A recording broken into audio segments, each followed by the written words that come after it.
Hello, my name is Dr. Michelle Maidenberg. Today we are going to do a motivation guided meditation. So, as you're sitting here, I want you to think about your drive. Okay?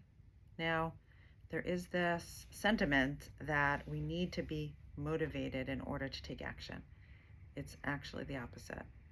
We need to take action, which then provides us with motivation. Why? Because we reap the rewards of what we're doing.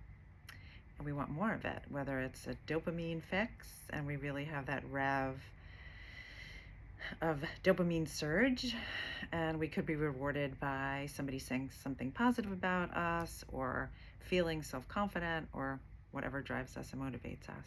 So, for example, with exercising, I don't think most people start out. Some people really love exercising, but other people are like, ugh, right? I have to like work hard and then I have to shower and get all sweaty and whatever else, lift heavy weights. And sometimes it comes with a lot of actually concerted effort, right? And sometimes we just don't want to put in all that effort because it takes a lot of work and time and energy. So we don't have to, but has anyone, think about this, anytime you've done something that you're proud of or something that really makes you feel good, do you ever regret it afterwards? I don't know anybody that works out or exercises and then regrets it after they've done it. And that goes to prove it. So if you could sit up straight and if you feel comfortable enough, you could close your eyes and just be aware of your posture and how you're feeling in your body as you're sitting here listening to the sound of my voice. And just think about how it feels to just be sitting here right now. And things that sometimes don't come so readily or easily for you, and where you don't necessarily have so much drive, but you got to do it no matter what. Whether it's waking up in the morning and getting out, or going to school, going to work, whatever it is that you have to be doing. Okay?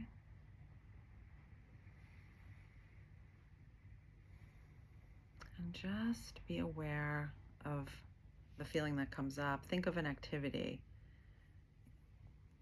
that you've done or need to do that you're coming into it maybe with belabored feelings, right? A little hesitancy, resistance, recognizing maybe the benefits, but recognizing also how much time and effort it's going to take. Okay, and just be in touch with the feelings that are coming up in your body, the thoughts that are coming up in your mind, and just be with those. They're just thoughts and feelings. They don't have to influence your behavior. And having in mind and the recognition that the motivation will come after the doing, when you see the results of whatever it is that you're putting effort into.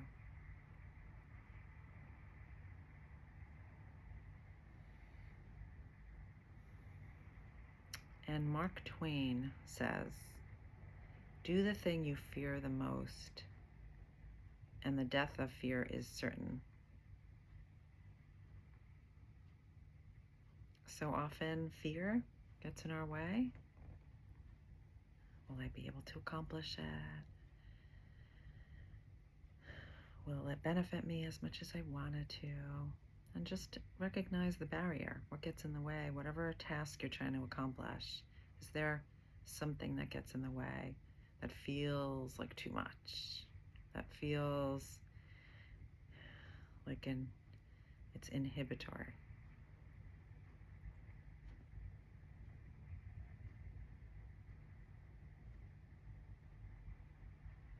Wayne Gretzky said, "You miss 100% of the shots you don't take." So again, challenging yourself, pushing your limits, increasing your confidence with the awareness that you can accomplish anything you set your mind to. And George Eliot says, "It is never too late to be what you might have been." So imagine in your mind's eye following through on the task, the end point, what you'd feel like if you actually accomplished it, what you might be saying to yourself, what you might be sitting with, how you might be feeling. Because sometimes our minds can talk us out of accomplishing what we want to because of fear, inhibition, even preemptively worrying because of fear of failure. And just notice that. You don't have to give in to that. You could just notice it.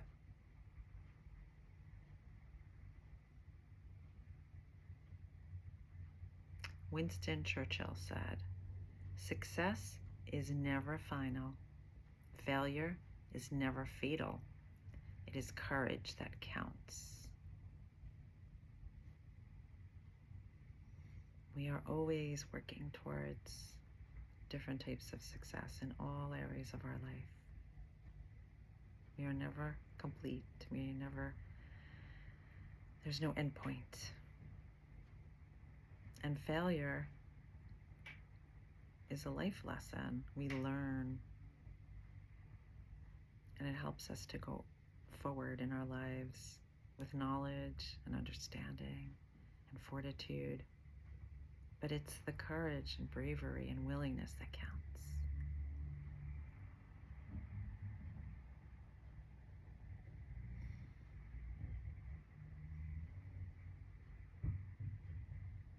Thomas Jefferson says, "When you reach the end of your rope, tie a knot in it and hang on." Right? Always stick it out. And come to plan B, C, D, E, whatever it takes. So as you're thinking about accomplishing what you want to, you could also imagine maybe barriers along the way that you've been able to work through and manage and persevere.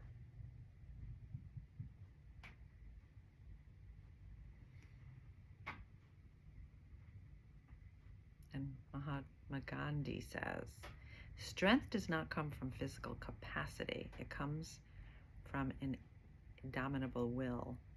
The willingness. How willing are you, no matter what, to accomplish?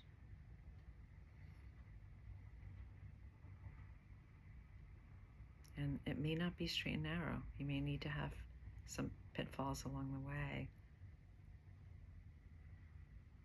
But agreeing that no matter what comes up, you will stick it out or you'll find another way. You're not going to give up.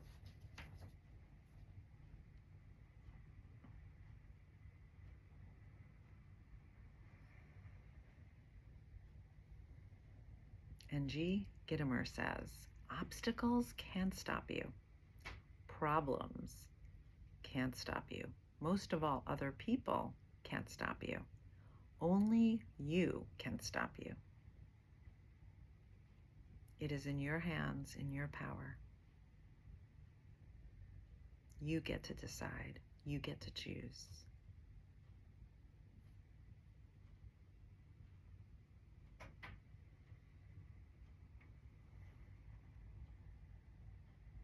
And Napoleon Hill says, "Edison failed 10,000 times before he made the electric light. Do not be discouraged if you fail a few times." The feelings, of course, are okay. Of course we get discouraged. But don't let that stop you. You could have the feelings and forge forward.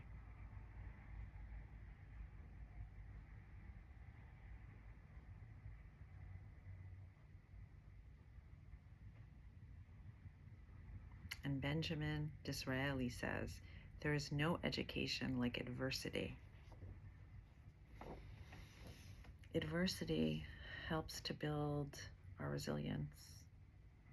It helps us and connects us to our fragility, our imperfection, our humanism. So instead of seeing failure as